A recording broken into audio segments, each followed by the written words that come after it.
you should probably be doing more problems than I assign. A lot more, yes. Ooh, there's this amazing thing. It's absolutely incredible. It's blue. It's about 300, 400 pages at least. It's called a textbook. All right, so at the end of a textbook are a whole series of problems. Notice I touched none of them. Go in and just pick the hardest problems you can and start. And that'll get you fluent. All right. So, elevator problem, right? That's what this problem was? So, you have a guy in an elevator. And what's going on here? Yeah, so for the first 2 seconds, what are you told? The scale reading drops consistently going down. No, so initially, The elevator rises, the scale reading increases from 1,000 meters to 40. okay, so now what is this telling you? That the scale is rising. Yes. The normal force, correct. So let's actually do a free body diagram on this guy. So here's a free body diagram. And what you have normal force and you have gravity. So Fn, Fg. Any other forces? No.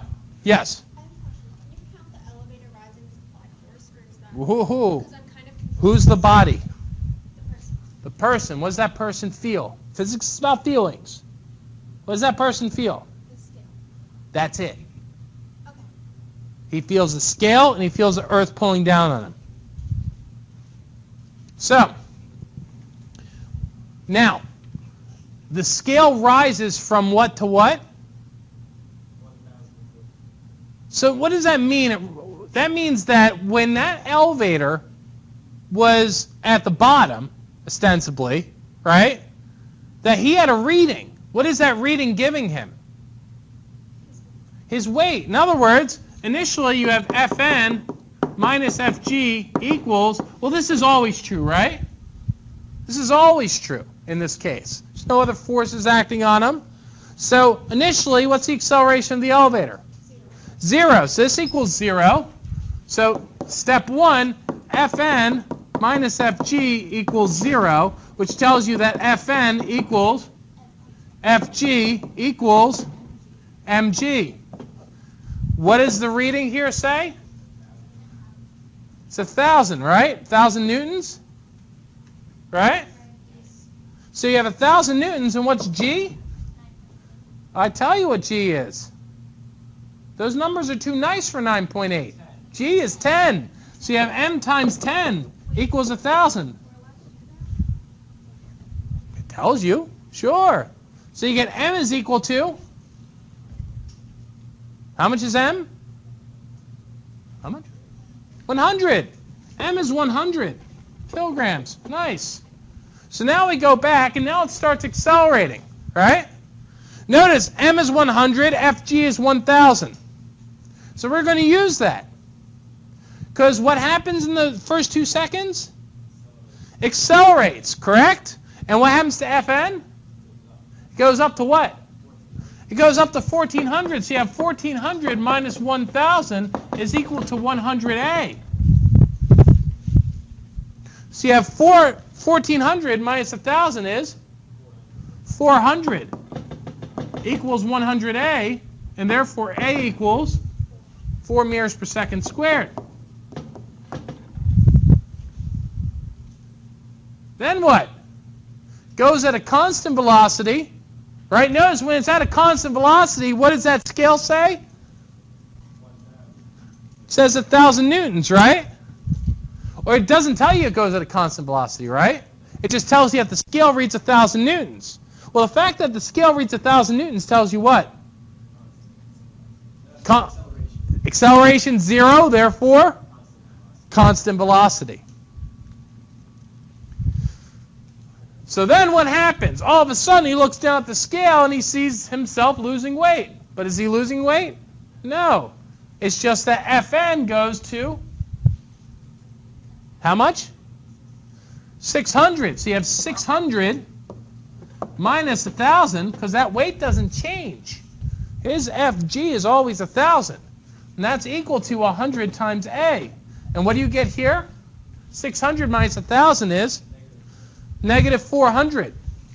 And that's equal to 100A, which means A is equal to negative 4 meters per second squared. Now what? Now we graph it. Let's do all sorts of graphs. So, first graph I want to do is A. So here is A. That's not A. That's A. A, T. What does this look like?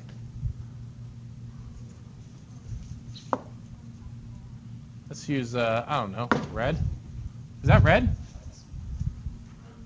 All right, so perfect. So what is this going to look like? It's going to look like this, and then 0, and then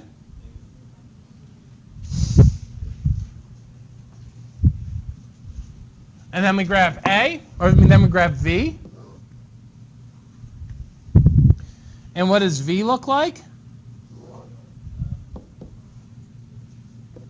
V looks like it goes up, horizontal line, back down. And then we graph position. So now how would I graph position here? Let me do it next to V. Notice I only need the top half to graph position. Why? It's always going up. How do you know it's always going up, Andrew? How do you know it's always going up? You're looking at the, starts with A. No, the area. He's looking at the area, and he notices that all the area is above what? The t-axis. That's right. Since all the area is above the t-axis, what does that tell you? The displacement's always increasing. Well, excuse me, the position's always increasing. So, xt. So what happens? First 2 seconds, how is this going to behave? Constant positive acceleration. What was that? That's right. Then what? Straight line. But how's that straight line going to behave? It's going to continue. It's going to be a continuation of this guy. So it's going to look like this. Maybe it's going to look like this. Maybe I should, Khalil, you need to learn how to draw graphs. Does that look right? Then what? So these are the first 2 seconds. And then this is the next 10. So this is at 12. Then what? Then it's going to start. And it's going to decrease in such a way that the slope, the final slope of this is going to be what? 0. Why is it going to be 0? Say it out. It's at rest at the end. V is 0. So there you have it. That's x versus t. Any questions? It's a great problem. But it gets better. All right. Let's see. Where are we pedagogically? I want to go back. Did we finish the Atwood yesterday? Where did we end off yesterday? I think we ended off on a cliffhanger. Yes. What is this? That was early in the class. No, yesterday it was a very special day. I did a whole series of derivations. I saw fear in your eyes. All right? So let's go.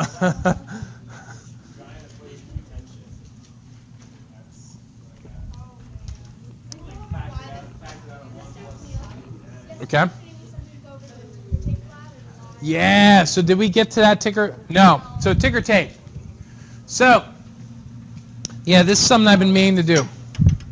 So ticker tape, you go, hook it up, and where are the forces acting on? Well, first, what's the body that you're reading? The tape. So where are the forces acting on the tape? Let's do this.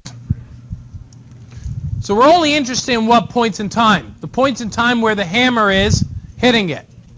So maybe we should make a profile. What type of profile would be the easiest to describe? Maybe a profile with the tape like this. In other words, the tape looks like this. Or here's the tape. But we're going to look at it like this. Ooh, that looks very, very straight. It's kind of incredible, actually.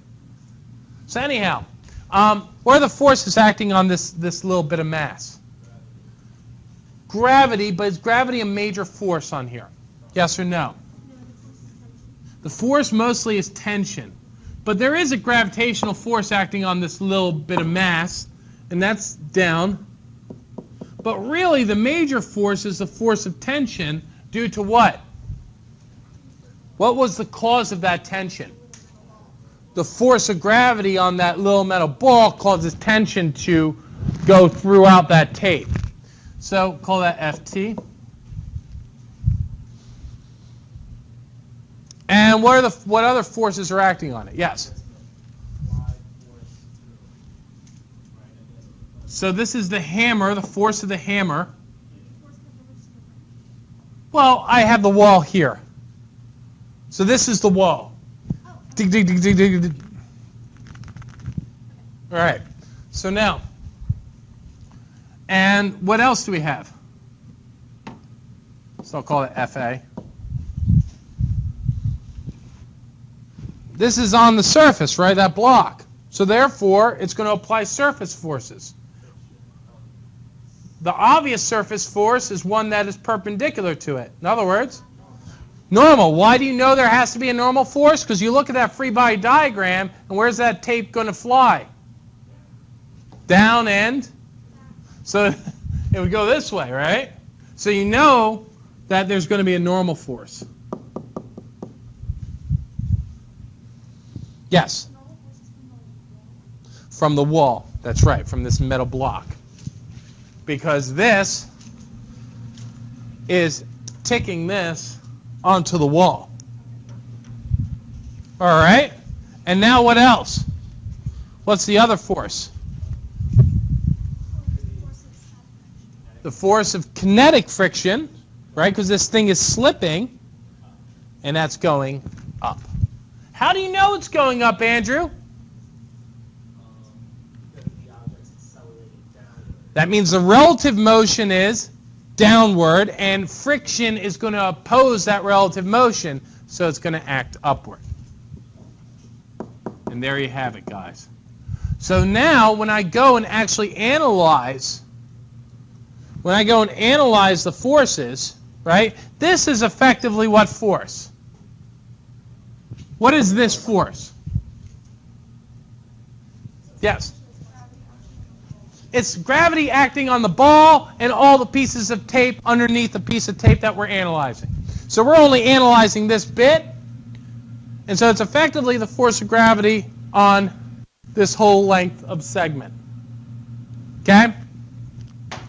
So now what is the force of friction doing? Yeah, it's retarding the motion. It's retarding the acceleration of this object. And that's why you have the error. It's the friction opposing the motion perpendicular to this surface when the hammer hits it. But now we can actually analyze why. Why using Newton's laws. Which is why I love this slab. Has great error. Fantastic error. So, now we go and do an analogous problem. And now this problem's even tougher. The question is, should I make it easy or hard? Really? It's hard enough as is.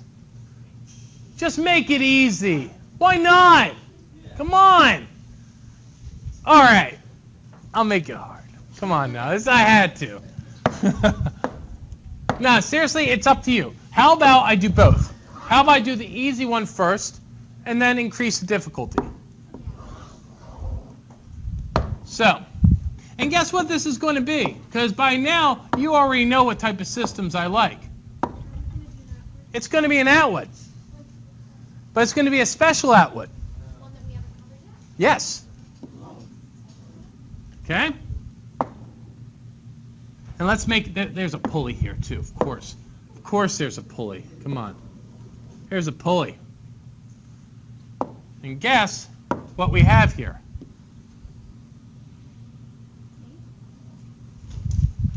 Rope. And guess what this rope has? It has mass. And let's make this table real high. And of course, you guys have all seen this in reality, right? This is something like everything else is kind of contrived. But this is something you see all the time. What is this right here? What do you see? What is this describing? This is describing any number of situations where you see some cable, right, that's like hanging off a table. And then what happens? Sometimes it will stay, and sometimes it will fall off. It's really better when you have like a chain. Like if you have a chain. Who has a chain? I have a chain. No, it's attached to me. Damn it. Come on, where is it? Chains.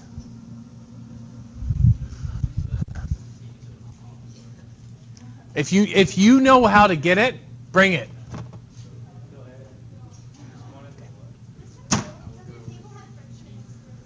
Well, that was what I was asking about. Do you want it easy or do you want it hard? If you want it easy, let's actually eliminate friction. Where are you, chains? Man, I'm glad we have someone who knows things. So I want to make this table a lot higher than this rope. So now I want to find out the acceleration of this thing.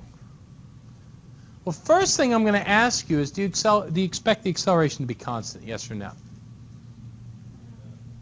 Talk to each other.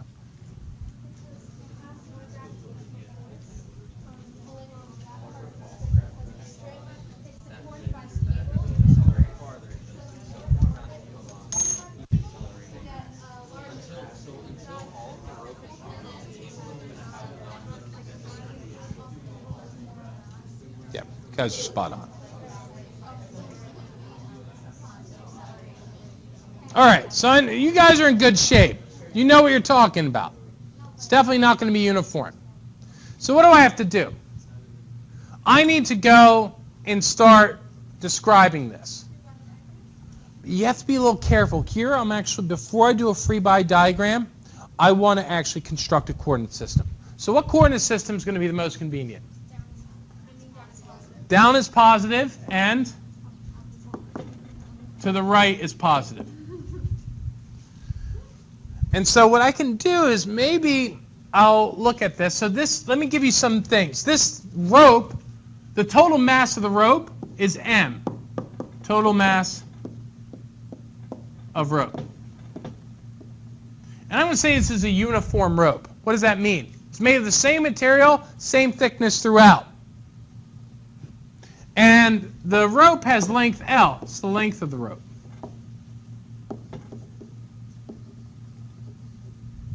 So what I'm going to do is I'm going to analyze one point. But I'm going to pick this point very, very cleverly. The point I'm going to analyze is this point right here. Why is that point the point I'm going to analyze? Well, realize that pulley is really small. Really, it's really small. Yes! Yes! Oh, man. This is like the greatest thing that's ever happened to me, guys. Fantastic.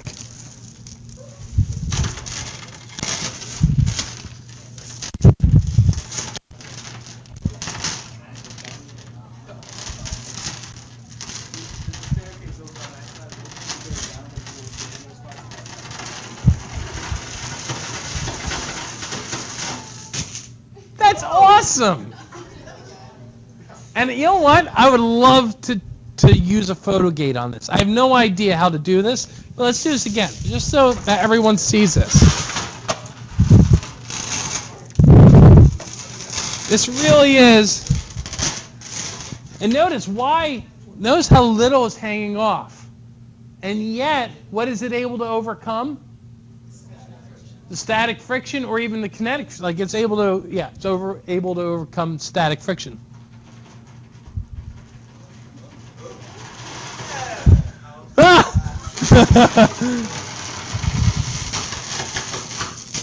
It's just incredible. All right. So let's take a look at this. So here you have this. That is that. All right. So what are we going to do? So I'm going to take a look at this point. And the reason I'm going to take a look at this point is because it's at the juncture for going down and going to the right. All right? So now I'm going to call this, since this is going down, where am I going to put my origin? Maybe I'll put my origin in the y-axis down here. So this is going to be some point 1.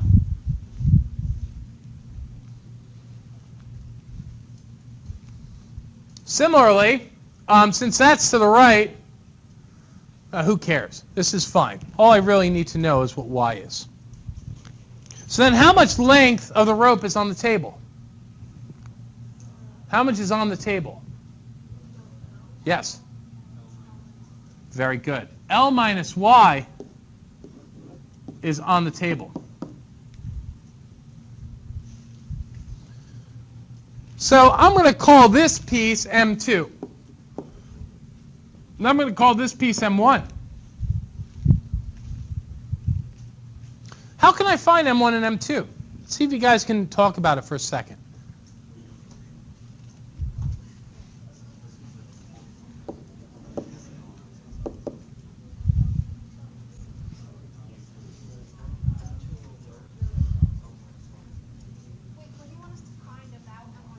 I want you to find it in terms of things that we know, like the total mass and the length of the rope, and this parameter y.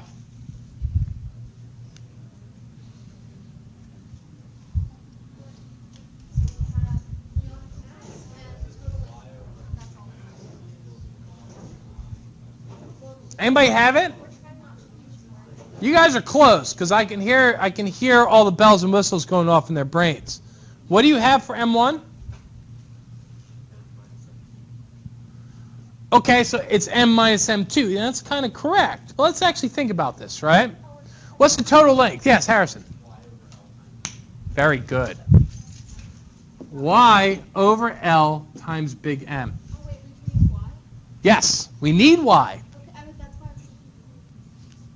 Very good. So then what would M2 be? Yes. That's right. Very good. You guys are pros. You don't realize it, but I'm telling you, you're getting really good. You don't feel it because you don't think you could go home and do this, right? You don't think you can go home and bang out this problem. That's okay. You're not there yet. You'll get there. So now what do we do?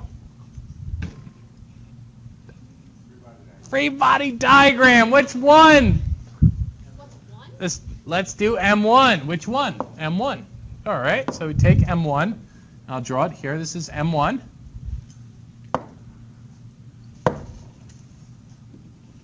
And where are the forces on M1? Yes. The force of gravity, so Fg1, and the force of tension, which is directed upward.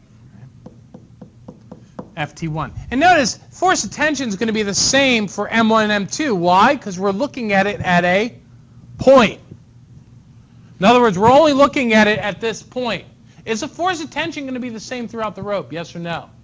No, the force of tension is going to vary throughout this rope. But at a single point, that force of tension is going to be the same. So let's call that Ft. And now we look at M2. And what are the forces on M2?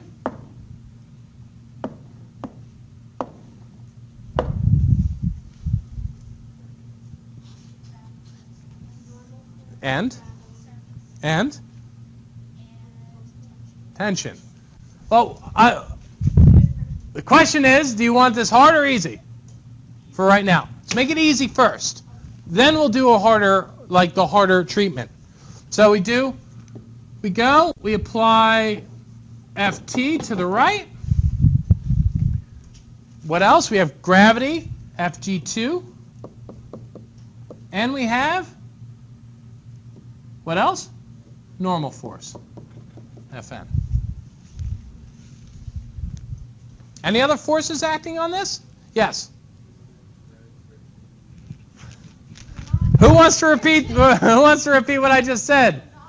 Do you want to do the easy problem, the hard problem? Because the more people ask that, it makes me want to do the hard problem.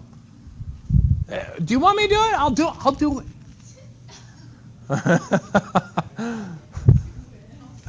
Don't hold me back. Hold me back. All right. So now. So a little heads up. I don't have to worry about the vertical forces on M2. And I want you to tell me why. Yes? The gravitational force and normal force will be. Okay, but why does it not matter? No friction. If friction was present, it would matter. Why? It's proportional to normal force. Don't feel like you have to raise your hand. I'd rather it just be a straight-up discussion with everyone, even if you have to force yourselves to talk over each other. I mean, it's totally non-standard, but since when is anything in this class standard? So now what do? We write Newton's second law. What do we got? Let's do Newton's second law in M1. What do we have? I can't hear you. Is that correct? Why is that not correct? Very good. So therefore it changes to Fg1 minus Ft equals M1 A1. It's better to be wrong than right in this class. It is better to be wrong than right. I'm telling you, if you are wrong, you will learn something. But if you're right, you can't tell if you guess the right answer or you know something. It's better to be wrong than right. And it's better to be lucky than smart. So, that's totally separate. Now we do net force on F2, on M2. What do we have?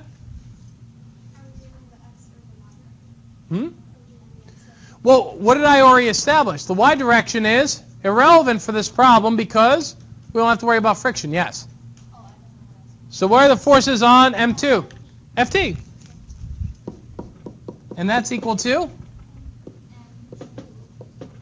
A2. Now, last piece is what do we do? What can we say about A1 and A2? What can we say about A1 and A2? Acceleration of these two. Why? Be a little careful. Because it's at a single point. Very, very good. See, in general, you were right. You're absolutely right. But in this case, you have to be a little careful because we're analyzing it at one point. Notice, is A going to be the same for every point along this rope? And the answer is no. And you'll see why. So we'll just say A1 equals A2 equals A. And this is M1A, M2A. And guess what we're going to do with these two?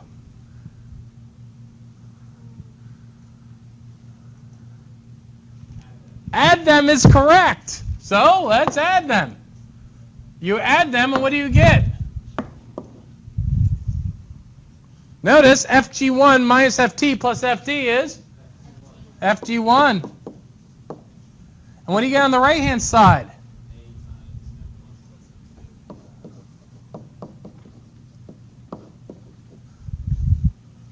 And now notice something. This is beautiful. What's M1 plus M2? M.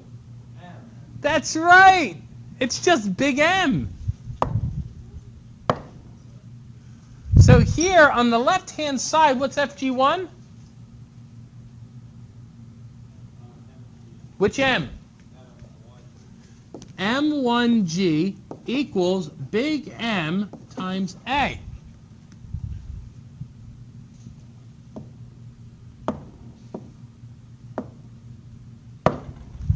But what's M1? What's M1? Y over L times big M times G equals big M times A. Yes?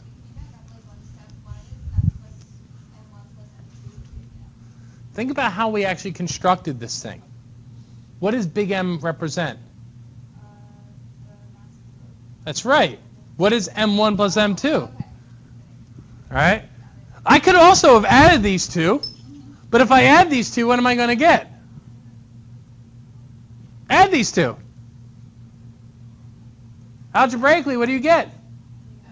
M. Why? Because y over L times M cancels out that negative y over L plus M, and all you're going to be left with is L over L times M, but that's just M.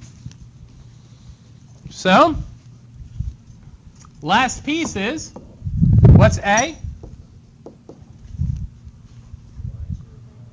YG over L.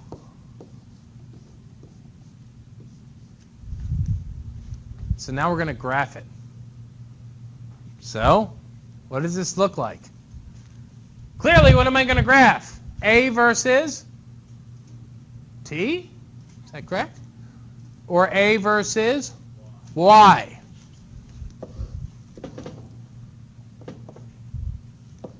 And what is that going to look like? Thomas, what do you think? Okay, so it's going to look like, it's going to start at 0, and it's going to have a slope of, well, it's just going to increase, right? And then what? Be careful. What's its maximum value? That's right. So it's going to look like this. Because what is that going to be? That's going to be G. Notice when y equals L, what's the acceleration of this thing? G. So now here's a question. This is a really hard question.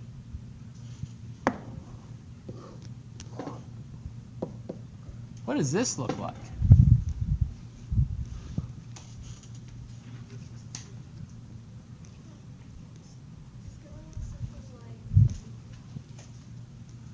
Careful. You're right. So it's going to look like, it's going to be parabolic. Then it's going to become, what's that called? Linear. It's going to be a parabola at first, and then it's going to become linear. Notice, what is its slope? What's the slope of the linear portion? What's that? Yes, but what is that slope equal to? The linear portion. G. That's right. This would have a slope of G. You guys are awesome. So now, yes? I could do V versus Y. I could have done A versus T as well. Because, as you see, Y, generally, I would say Y, Miss Cleo, what are you really thinking? Let me say this for a second. I can't tell you whether this will truly be parabolic or whether A versus T will truly be linear. I'm going to have to really think about that. But what I can tell you is that this is going to be some curve initially. And then that curve has to eventually become linear with a slope of G. That's the most I could say. And in fact, I have strong suspicions that A versus T looks like this. I have very strong suspicions that it looks like this. In other words, it's not parabolic. It's neither parabolic nor is it it's definitely not linear, it's not parabolic, but it's exponential. Right? It's exponential, and what is its asymptotic value? G. That's right. This is why I suspect. To be determined. And in fact, it might even be like this. I don't really know. I have to go and solve what's called the differential equation. So, any questions? All right, so then I got a question for you. What do you want to do right now? Because we have a number of different options. We can do Pear Deck. You can work on problems. I could continue lecturing, but I think you guys have hit the overload for the last 2 days. Hard Pear Deck questions? Sure. So you don't want any gimmies, right?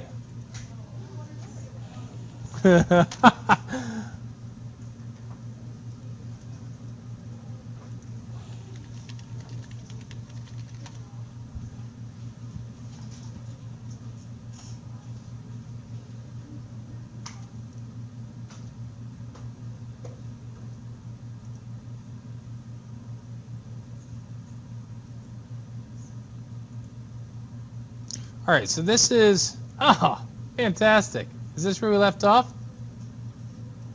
No, we didn't get to this.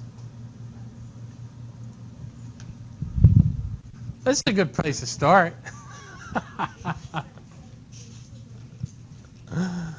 This is as good of a place to start as any. Climbing up a rope.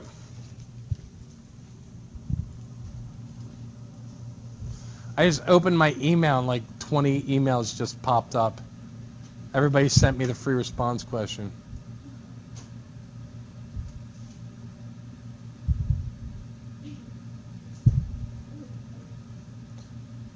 I really do encourage people to come in after school for help.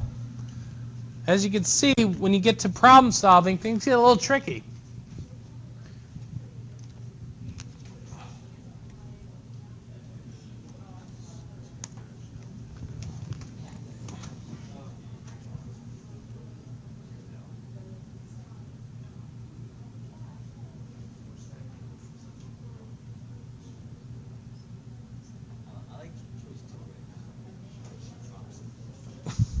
Mine?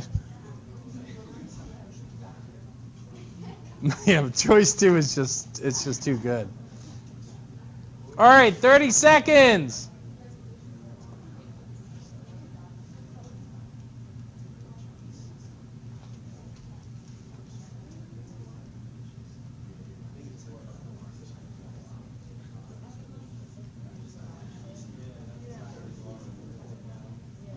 So you guys are in pretty good shape. You guys are in pretty good shape.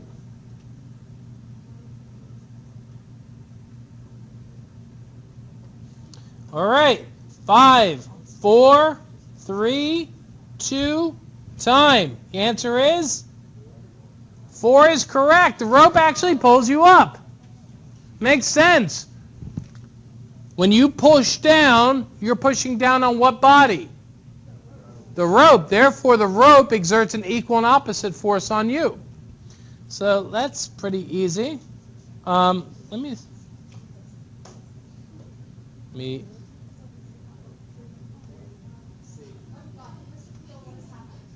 All right. You and a friend can each pull a rope with a force of 20 newtons. You're not very strong. If you want to rip a rope in half, what's the best way to do it? 4 is correct.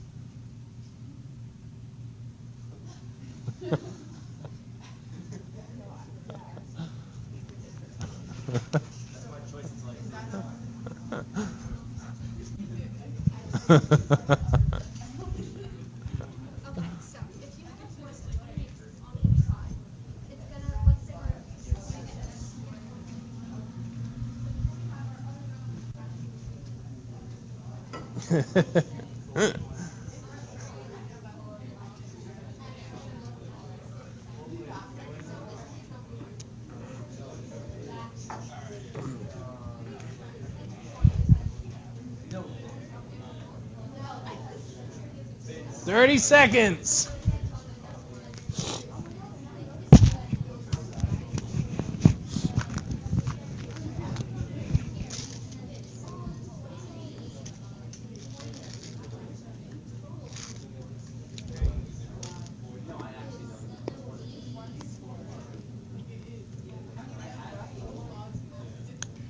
"6 seconds." Casey. Ariana. Vincent. I'll give you guys another 5 seconds. 5. Sam. Vincent. Time.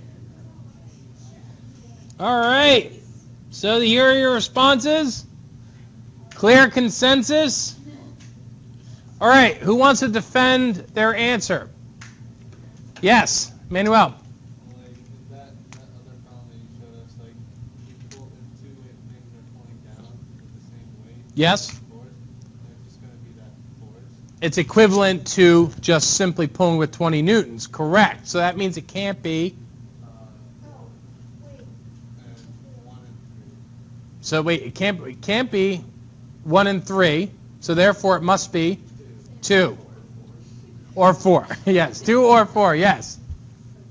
Why is it that it doesn't work when you pull from both opposite ends? Isn't the total force acting on it be 20 newtons? 20 from each side? No, because on any particular segment of rope, the amount of force is 20 newtons.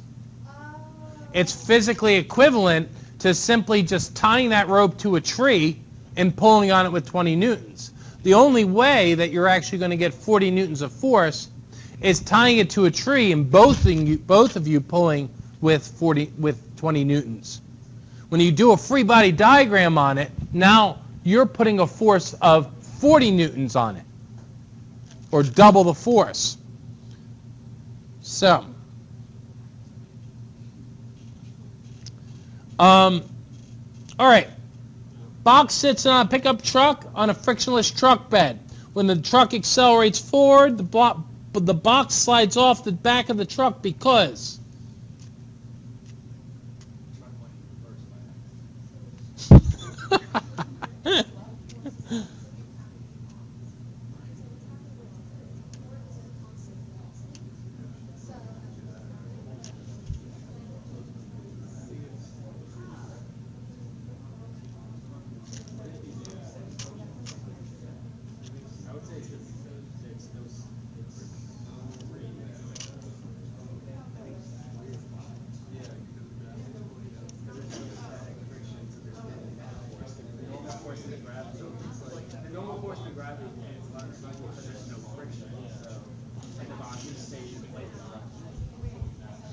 All right, 10 seconds. 5, 4, 3, Julia, Vincent, Emily, 2, 1. Very good, guys. You're in good shape. Overwhelmingly, you picked C, no net force. The net force that you need to act on it is what? In order to keep it in that truck, what net force needs to act on it? Static friction. Anti-lock brakes, they work because? You'll need to type in your answer. Why do they work? Static friction is greater than kinetic. That's correct. What is anti-lock brakes? Did you just ask? Ooh, do you guys not know what anti-lock brakes are? Oh, wow. Talk about generational. All right. Anti-lock brakes is a mechanism that's in all of our cars now.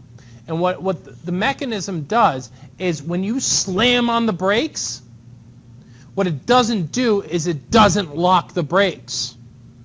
Instead, the way it behaves is when you slam the brakes, it goes like this. In other words, it periodically applies the brakes on the wheels. Why?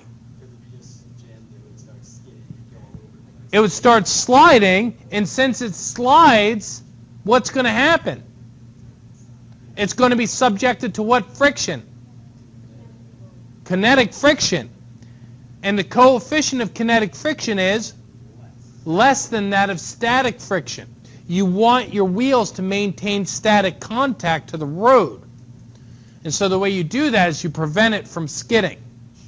This is why hydroplaning is so dangerous. Have you guys ever hydroplaned? I have. Parents have. It was the most terrifying experience of my life. It's terrifying. What happens when you hydroplane? Huh? It just completely skids out. You jam the brakes, you keep on going, and you can't steer it. Yeah. Like even sometimes you'll hydroplane and it will be fine, and the reason is because you're traveling in a straight line. This is usually what happens. You're on the highway, it's pouring outside, and all of a sudden you just feel like the car is traveling on air. Right? It's just like, you're like, I'll slow down. So,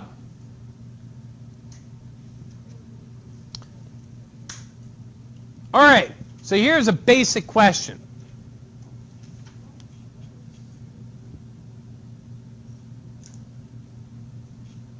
And notice the mu s's don't match. Mu s is 0.5. Don't worry about the 0.4.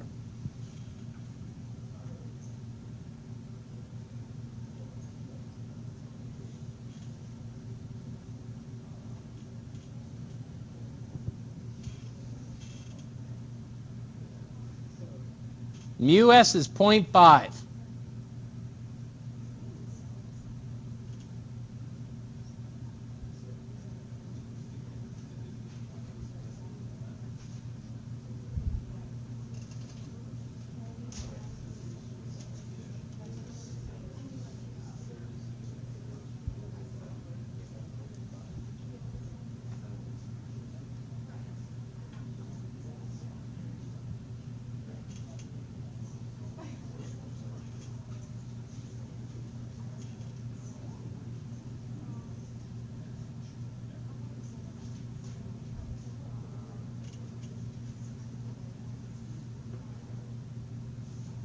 Fifteen seconds.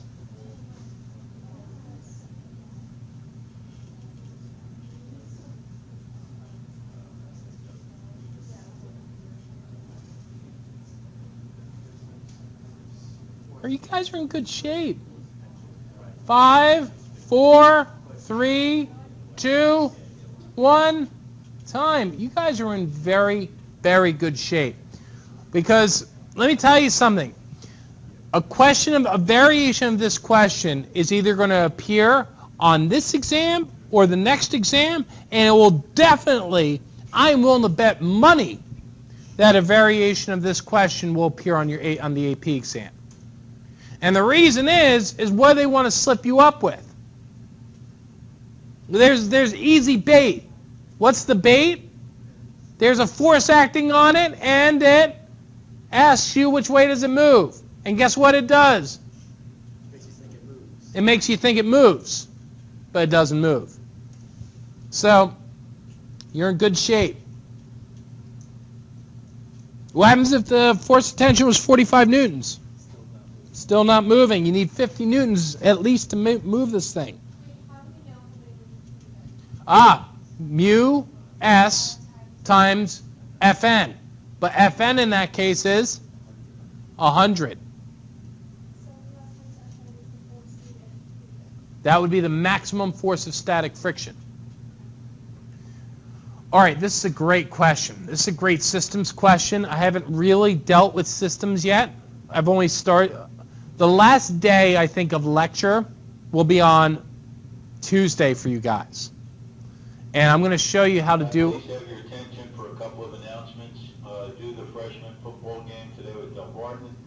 With student athletes, please help us out and remove your cars from the lower lot.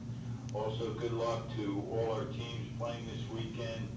Tennis, volleyball, and football is at Delbarton tomorrow. They have all big regular season games. Field hockey plays at 4:30 tomorrow at Boonton in the county semifinals. And varsity boys Soccer plays at Mount Lakes at 2 o'clock against Del Barton. Good luck to all our squads. Thanks very much. All right. So, little heads up, guys. This is probably where we're going to come back.